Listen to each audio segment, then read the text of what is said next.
Was the outrage of the Senegalese justified in the disallowed goal and the penalty, the walkout from, of course, as experienced journalist who covers these kind of things?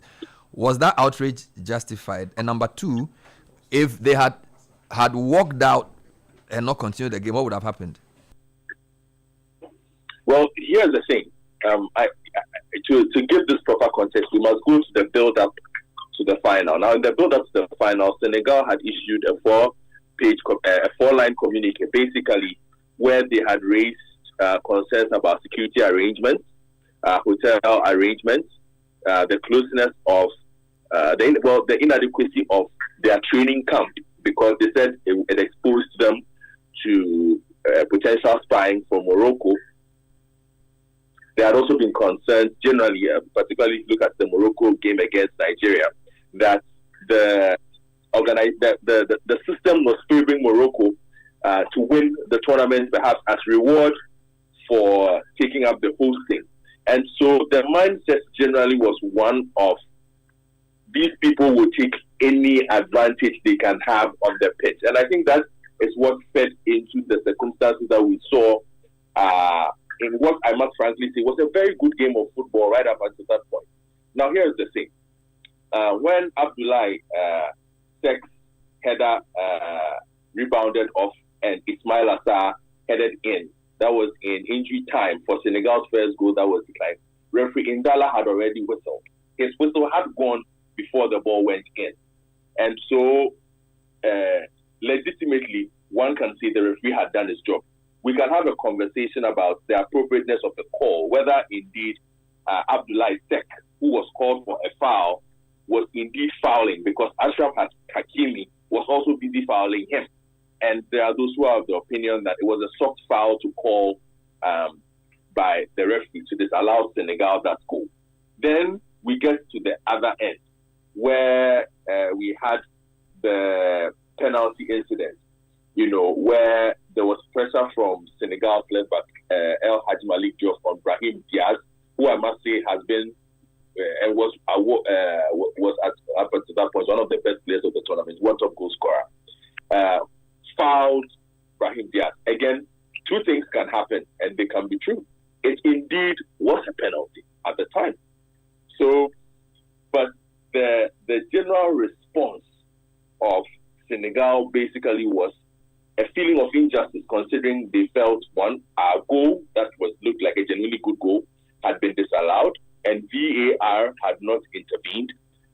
The referee in this particular penalty case had originally ignored it, but Brahim Diaz and basically everybody else was in his face, urging a VAR call until the referee was called to the VAR. So it did look like there was some kind of extra pressure being brought to bear on referee Indala to make the call. And all that added to the sense of injustice that Senegal was feeling up until that point. That led to the circumstances that we saw, where Coach Papi Thiaw, feeling that his team could not get a fair shake, again, based on the context that I have given you, asked them to walk off. Sadio Mane staying on the pitch and saying, look, guys, let's get back on and face this like men. And I think that is one of the most epic things I have ever seen in my years of covering African football.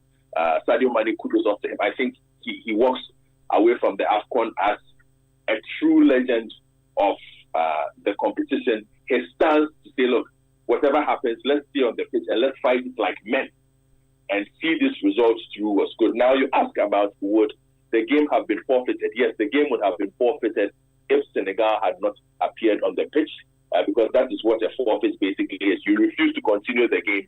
The referee would have had no alternative than to call an end to the game and award the final to Morocco. Although I doubt that would have been the kind of final organizers, FIFA president, and the rest of the world would have wanted to see it. Perhaps would have been the first final we have seen forfeit in such a manner. But altogether, I think it's just the build-up to it that led to the circumstances that we saw on the pitch and robbed us of what genuinely, I think, up until that point, was a really, really good game of football. So, Senegal and Morocco, deserving finalists, are they the two best African teams? What can Ghana learn in 1 minute?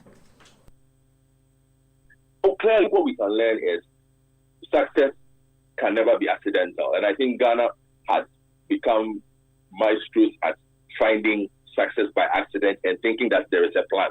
But if you look at the investment that Morocco has put in this game, the kind of decisions that have been made, there's always been a deliberate attention to bringing in the best players of Moroccan heritage. There's been a deliberate interest in creating, in building the best infrastructure. Same for Senegal. If you go and see the kind of infrastructure they have developed, the attention to grassroots football, in addition to recruiting properly players of Senegalese heritage who were perhaps born in other countries, especially France, and convincing them that, look, this is your best chance at winning trophies. If you look at the transitions, and I think also just making the hard decisions on the bench.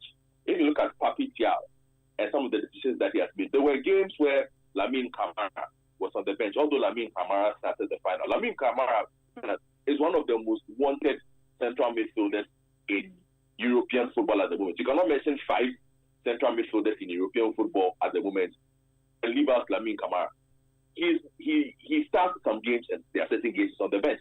You look at somebody like Papi Gueye, who has stepped in, he's been around for a while. But you look at Mamadou Sarr, who came in as centre back for Senegal yesterday as well. Young man, born in France, but they've been able to convince him to come. And he was outstanding. And so for Ghana, we sit back and ask ourselves, are these decisions we can also make?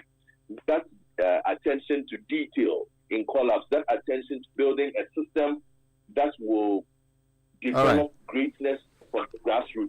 Thank you, Bernard. Godfred, we'll see you tomorrow, hopefully, if your knee gets better. That was my colleague, Godfred Akotobuafu.